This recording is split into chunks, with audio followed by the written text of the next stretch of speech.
এক গ্রামের বাড়ির পাশে ছোট্ট একটি মাঠ ছিল। সেই মাঠে একটি গাছ ছিল। সেই গাছে বাস করত টুনি ও টুনির ছানা। টুনি তার ছানাকে খুব ভালোবাসতো। প্রতিদিন খাবার নিয়ে এসে খাওয়াতো। একদিন টুনি তার ছানাকে বলল যে, আমি খাবার খুঁজতে যাচ্ছি, যতক্ষণ পর্যন্ত ফিরে না আসছি ততক্ষণ তুই বাসা থেকে কোথাও নড়বি না, আর নিচেও নামবি না। এই বলে টুনি চলে গেল খাবার খোঁজার জন্য। টুনি ছানা নিচে তাকিয়ে দেখলো কিছু মুরগ মুরগি নিচে খেলা করছে ও এদিক সেদিক ছোটাছুটি করছে। টুনি ছানা ভাবলো, ওরা তো আমার মতো ছোট, ওরা যদি মায়ের কথার বাইরে খেলতে পারে, আমি কেন পারবো না। টুনি ছানা আর ধৈর্য ধরতে পারলো না, বাসা থেকে নেমে পড়লো। এদিকে টুনি উড়তে উড়তে গ্রামের শেষের দিকে একটি মাঠে খাবার খোঁজার জন্য গেল। সেখানে তার অনেক বন্ধু বান্ধব ছিল। তাদের সাথে খাবার খোঁজা ও গল্প করতে অনেক দেরি হয়ে গেল। মুরগির ছানাগুলো টুনির ছানাকে কাছে পেয়ে খুব খুশি হয়ে গেল।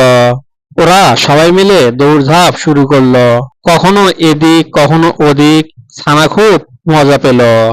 টুনি ছানা সময়ের হিসাব হারিয়ে ফেললো, কখন যে বিকেল হয়ে গেল টেরই পেল না। সন্ধ্যা হয়ে পড়লো, মুরগিরা একে একে বাসায় ফিরে চলে গেল। টুনি ছানা একা হয়ে গেল, একা একা বাসার দিকে ফিরল। টুনি ছানা বাসার নিচে এসে অনেক চেষ্টা করলো, কিন্তু বাসাতে উঠতে পারলো না। ছানাটি বাসাতে ওঠার জন্য অনেক লাফালাফি করলো, কিন্তু ব্যর্থ হয়ে গেল। ছানা বাসাতে উঠতে না পেরে অনেক ভয় পেয়ে গেল। একটু পরে হঠাৎ করে একটি কুকুর এসে ছানাটিকে মুখে করে নিয়ে চলে গেল। সন্ধ্যা হওয়ার কিছুক্ষণ পরে টুনি বাসায় ফিরে আসলো। টুনি বাসায় এসে দেখে তার ছানা বাসায় নেই। টুনি একটু অবাক হয়ে গেল, চিন্তায় পড়ে গেল। টুনি দূরে দাঁড়িয়ে দেখলো একটি কুকুর তার বাসার দিকে আসতেছে। টুনি কুকুরকে দেখে টুনি কুকুরের কাছে গেল। টুনি কুকুরকে জিজ্ঞেস করলো, তুমি কি আমার ছানাকে দেখেছো? কুকুর আমতা আমতা করে বলল, আমি কারো ছানা রানাকে দেখিনি। এই কথা বলে কুকুর সেখান থেকে দ্রুত পালিয়ে গেল, ধরা পড়ার ভয়ে।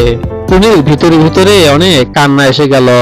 টুনি রাগে দুঃখে সেই গ্রাম ছেড়ে অনেক দূরে চলে গেল।